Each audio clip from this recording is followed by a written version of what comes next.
les camps se dessinent déjà en perspective des joutes électorales de 2023. Le triangle Tshisekedi, Khmer vs Katumbi, Kabila ou Matata Fayulu, voilà à ce jour, l'essentiel du règne interdit aux cardiopathes en 2023. Le sérieux s'annonce au vu de tous. Et 2023, c'est une question de vie ou de mort, fait noter un analyste, familier des débats politiques. En effet, le premier camp constitué des tenants du pouvoir s'affiche désormais prêt avec le retour de Vital Kamerhe sur scène, l'enfant terrible du Sud Kivu. Il a pignon sur rue dans sa province d'origine, voire dans le Grand Kivu, un atout non de moindre à capitaliser. Le président de l'Union pour la nation congolaise, s'est toujours montré fidèle des fidèles du régime dont il paraît être le premier des géniteurs, le défenseur acharné même en temps de sécheresse comme cela a été le cas récemment.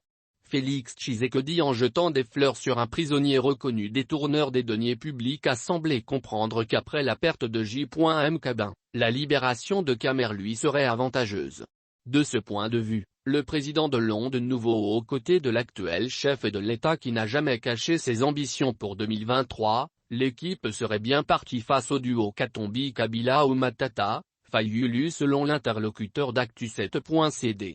Là où les calculs tendent à se compliquer, c'est au niveau du bilan de Tshisekedi, loin de répondre aux attentes sociales. Un bilan, en croire un institut de sondage, en dessous de la moyenne. Cela peut constituer un argument de taille pour les deux teams adverses qui n'attendent que le moment pour sauter sur l'occasion.